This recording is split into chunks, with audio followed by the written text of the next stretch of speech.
Sir, please can you tell us what is going on here today? Okay, they are doing our mother makeup. Makeup for one of the NNEOMAs, you know. There's a new song in town, very special one for mothers. It's titled NNEOMA by Chief Imo. You know, and we are preparing for a video shoot. We want to make out very beautiful and interesting, attractive, entertaining, educative, gorgeous and decent video for people out there to watch. So today is day one of the shoot. You can see all the beautiful mothers around. This is one of the mothers. I know everybody can appraise in there. There's something about that person. And if you're a mother, you should be a mother. Rather being a mother and then you're a murderer. So we selected mothers of virtue, or English, what do I know? A virtue, a vulnerable mothers, a vogal,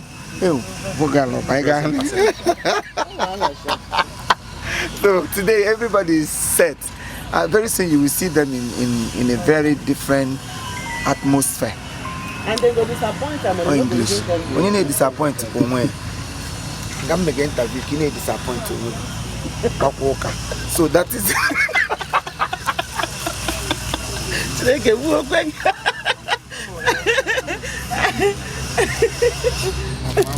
Come on.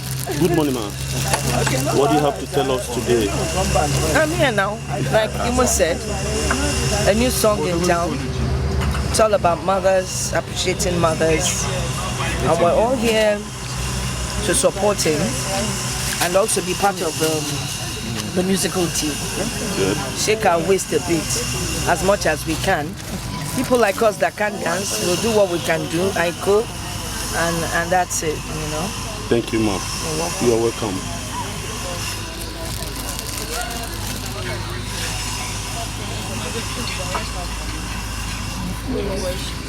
As you can see, Miss Coco.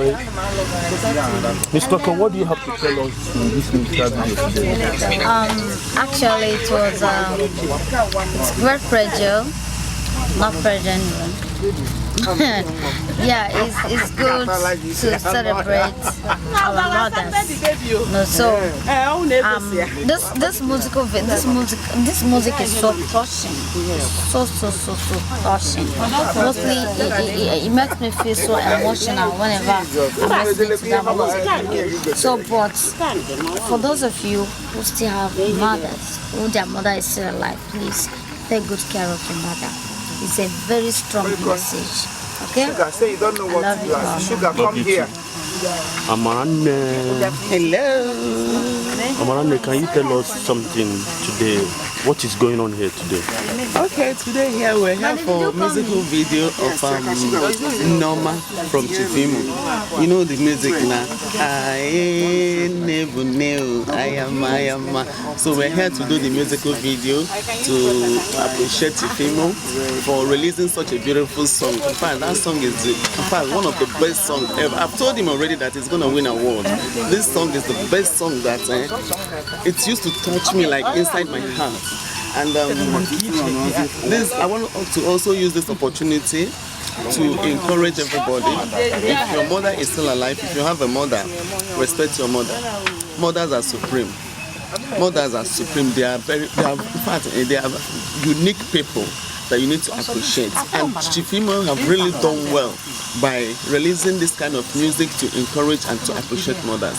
I appreciate you for doing that.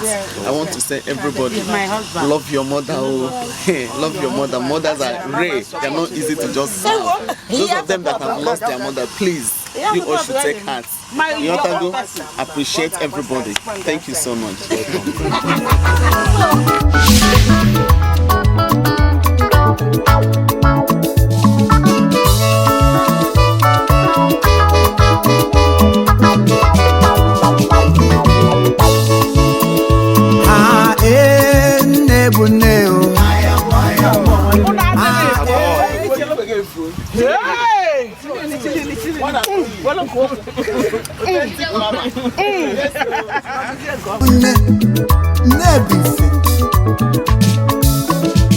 onye nwere ihe ka ndị nnaba gị enyela m gịnị bụ ihe ka ndị nnaba gị enyela m mama amaka nne eri ụtọ ha ya mma ya mma nne eri ụtọ nne amaka ezinne ezinne nne dị mma nne bara ure n'ụna n'olumaye nne dị mma aya mma ya mma mama ezi mama aya mma ya mma mama ezi mama aya mma ya mma nne mama ezi nne mụrụ m nneọma nneọma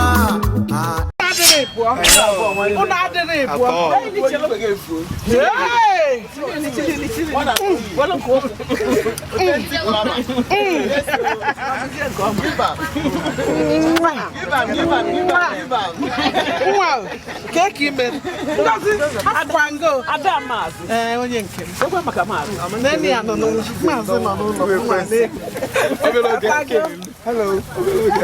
Welcome. Welcome, sir.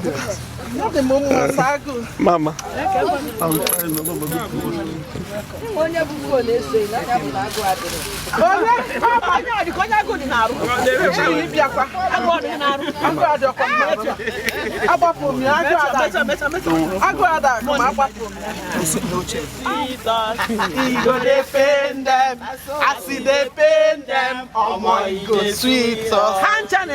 I swear down.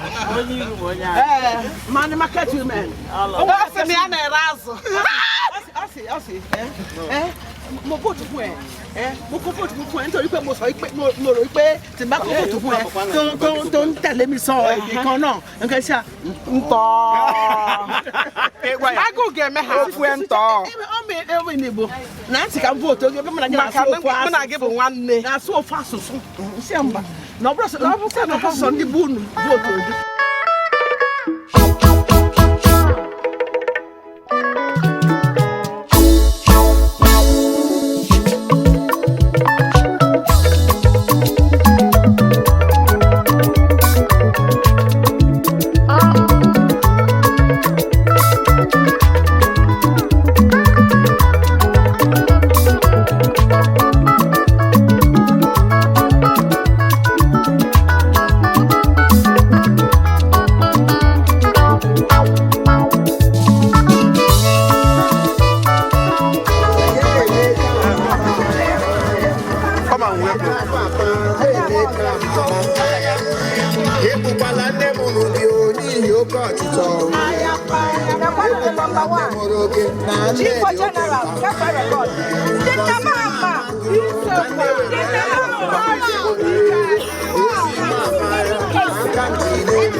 onye nwere ihe ka ndị nnaba gị enyela m gịnị bụ ihe ka ndị nnaba gị enyela m mama amaka nne eri ụtọ ha ya mma ya mma nne eri ụtọ nne amaka ezinne ezinne nne dị mma nne bara ure n'ụna n'olumaye nne dị mma aya mma ya mma mama ezi mama aya mma ya mma mama ezi mama aya mma ya mma.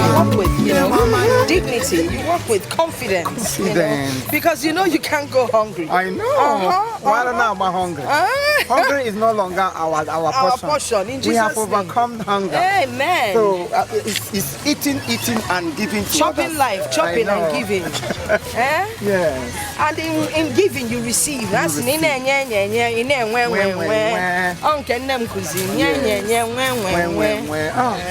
It's so beautiful. Yeah, say why you know you. We're somewhere in Delta State. Yes. For the Fedi Madina Delta. Hey, Nakwane.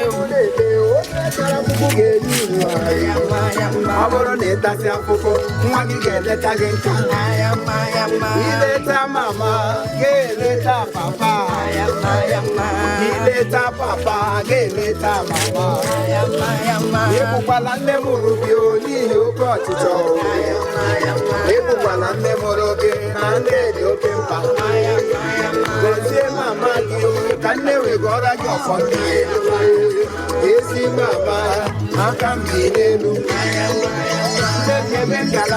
Mama Bengala, Angala Pesigio, Oyoyo, I am.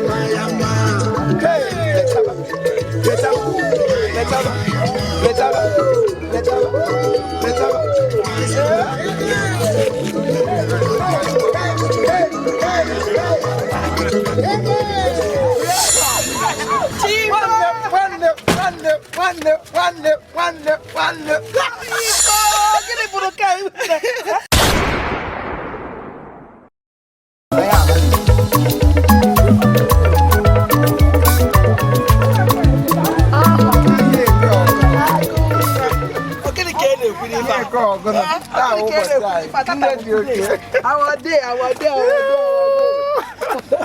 Welcome. We are one of the NNEOMAs. I told you people, he's not just anyhow person. But we selected people that want to be. Yotagonde Kwesereka has a NNEOMA and don't have here today. This is one of our mother, Ezinne Nkechimweje. Grandmother. Grandmother. My young, even actually by Titi the other day. Welcome. I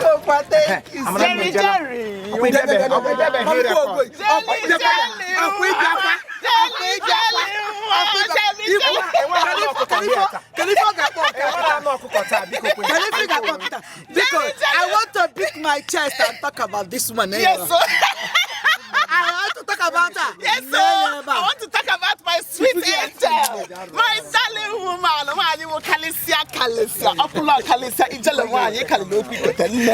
They will confirm authentic mama. The only woman with a device. I love you. This girl is naughty girl. A very naughty girl. Ask me. Talk. Amarana talk. I know where to get you. And she has got I know where to get you. So today, I'm going to tell you. What should I do to her? Tell me. Kiss me. I know they I want to resolve. Enemy of progress. I can't walk in, but don't worry. But see, Mama reply to this now. Say some. Hello, what will I do with this big chicken? Can I make content? Yeah, sure. Which content too?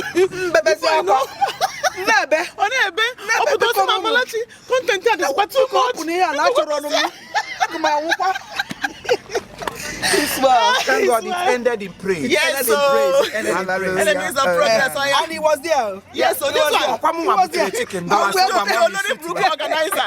why he didn't hear me talk because he was there. I was there. I'm telling you, you're welcome. Thank you. Let's come and rock it. Yeah, baby. Oh yeah,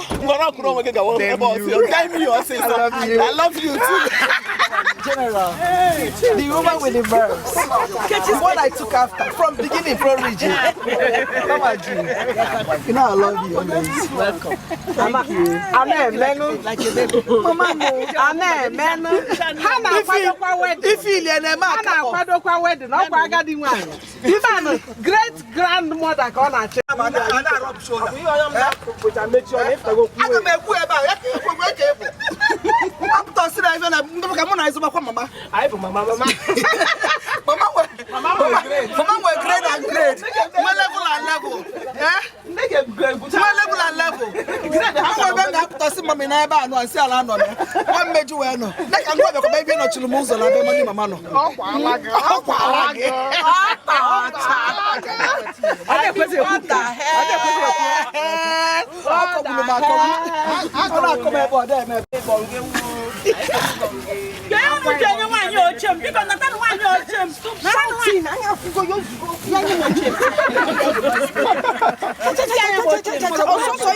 boy.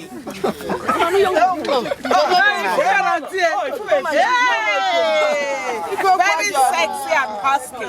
I'm wedding. I just done my pre-wedding picture. Yeah. Kitchen can you get your record what I can do? I don't see. This young boy kitchen can you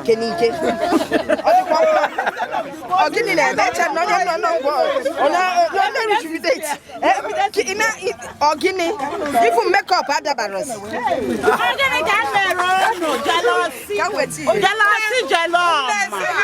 I'm getting married soon. I just done my pre-wedding pictures.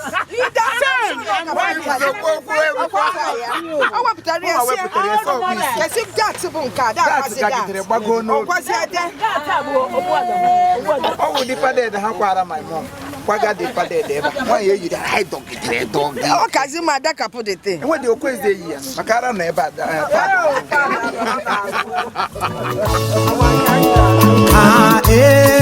nebuneo ezinebuneo onye nwere nebiko lezie ya anya onye nwere mama ebiko lezie ya anya maka nna amaka nneri ụtọ nne bụ ihe nne amaka nne baluluwo onye ga-emere m nne amaka nneri ụtọ ayama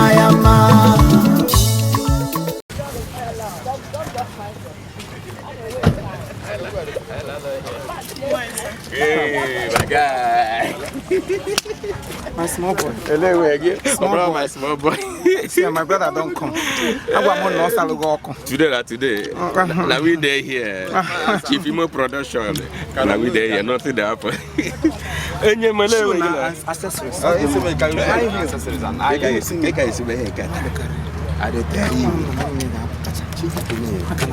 And the book musical beauty. I madam now here. Now you keep back quick. Now look at it. Hey, you take it. I know. Hey, on the moon, you let something.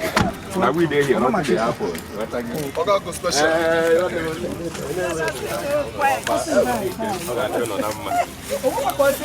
Hey, see my mama. See my mama. Oh, no, but we have gone now. What's the worry you there? Yeah, they see mama. You don't know that it's been a long time no see. Big mama, how are you, ma? You come here, Segi. Mwana jo. Mmecha chat na WhatsApp. Na we jiri bungwa yo. Mana mu chepta ejima na papa ejisu nyembo na. Oya kwa ma akona you na ewe papa ejima title. Na mo. I tell you, God is great. I dey hail everybody for here. God will punish devil today. I'm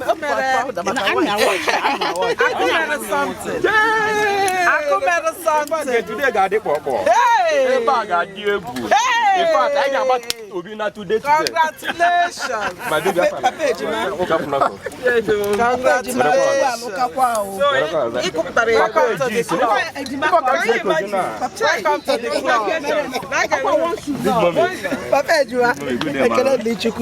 Congratulations. Hey, Moa. Yesterday I came but I sit at home. Celebrate your mother.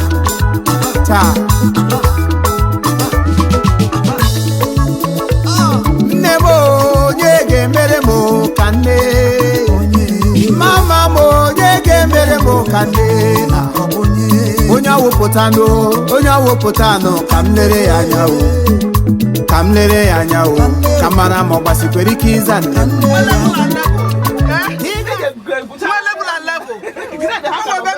Mommy never know and say I know. One major well no. Like I'm going to maybe not to lose a baby money, mamma. I put it what the hell? I'll come about them. Your chum, because I don't want your chum. I have to go. saw him about young boy.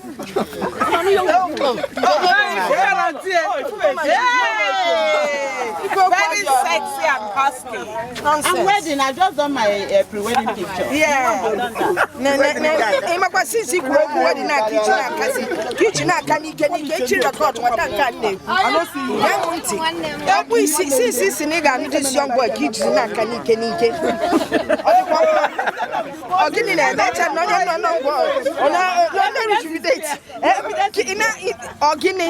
even make up other barrels.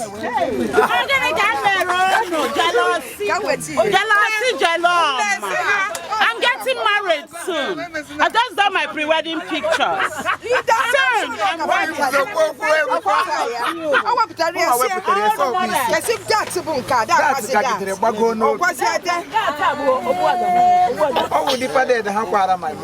Kwaga de pade de ba why you dey hide dog get dog o kazi ma da kapo de te we dey okwes dey here makara na eba na moto na ahia mani ga ya zuta nne muru gi na ahia i ga rutu lo with ego itarapa o mani ga ya ruta nne muru gi amu i ga zo akwa mara mma Giza kwa marama, kazonu wivonu burunisi he. Mana kamjo iweri kizuta nne na aya. Ezi nebo noma noma, noma noma, noma noma. Mama ye, neweru gomo, oyombo yombo. Mama ye, chuku gazi egyo, ayam ayam. Mama ye, chineke bulienu gelo, ayam.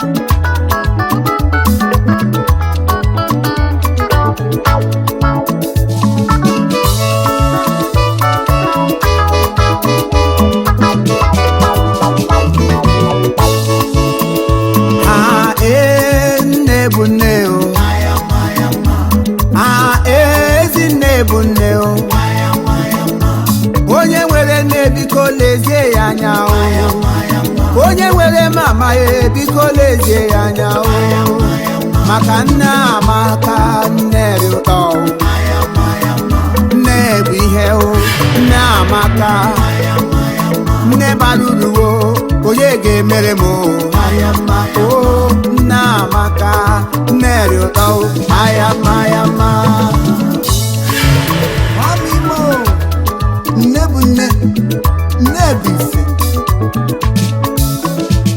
onye nwere ihe ka ndị nnaba gị enyela m gịnị bụ ihe ka ndị nnaba gị enyela m mama amaka nne eri ụtọ ha ya mma nne eri ụtọ nne amaka ezinne nne dị mma nne bara ure n'ụna n'olumaye nne dị mma ayama mama ezi mama o ayama mama o ezi mama o ayama nne mama ihe nwere o kadala ga-ajụ ndị nne ha nwụrụ ka ha kọọrọ gị ihe ha na-amụ ma ha gata and for me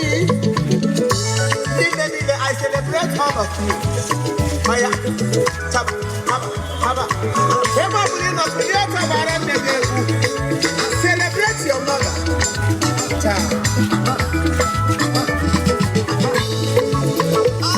nne m onye ga-emere m ka nne mama m onye ga-emere m ka nne onye awụpụtanụ ka m lere ya anya o ka mara ma ọ gbasikwere ike ịza nne m ị ga-azụta moto n'ahịa mana ị gaghị azụta nne mụrụ gị n'ahịa ị ga-arụcha ụlọ wite ego ịkparaba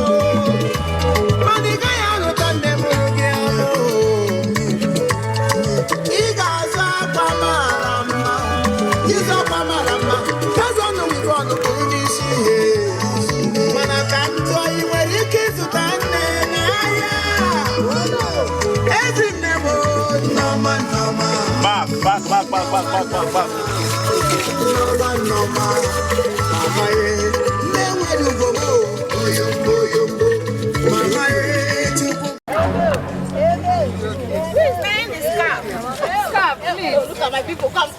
Look at my people. In case you don't know. Domestic spice. We want to spice up.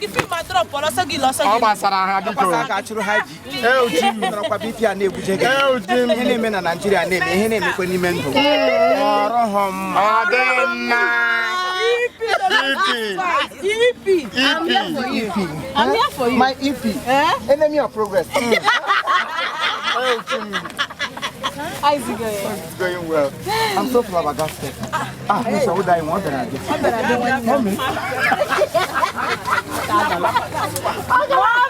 Hey, are you here? General. The general number one. General in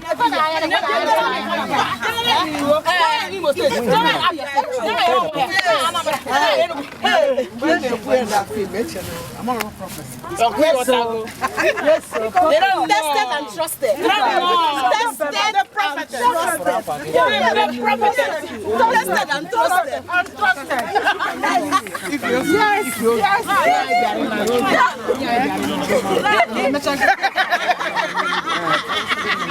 Thank you. Oh, my baby, how are you? Give me that video. Georgie. Give me that video. I have that video. Immediately. No one wasted. Hi, we are here for Chief Imo's music video. Watch out for it. We are here live and direct. I am here, Georgina Ibe, aka Queen of Positive Vibes. Thank you. I've done my own interview.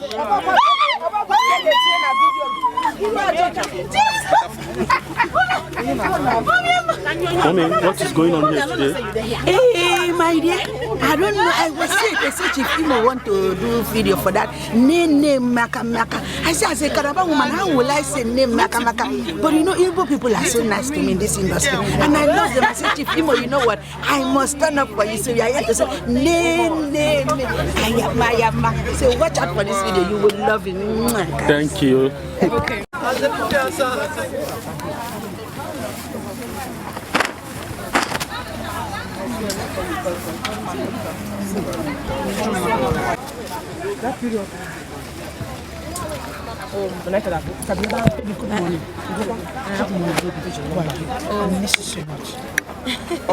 Oh, baby, Mama, baby. I'm rubber. I saw you. I said, no. This is, I need to come and I have home training.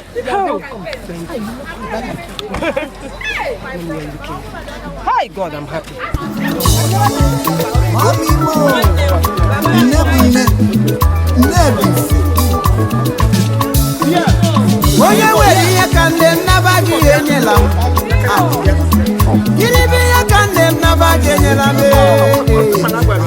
Mama maka nero to hayama nero to na maka ezinde nedi ma ne barure no na no nedi ma hayama mama ezi mama o hayama mama o ezi mama mo hayama ne mama ezi ne moromo Noma, oyo mo, nebuneo, zinebuneo, onye nwere nebiko lezie ya anya onye nwere mama biko lezie ya anya maka nna amaka nneri ụtọ nebu ihe nne amaka nne baruruo onye ga-emere m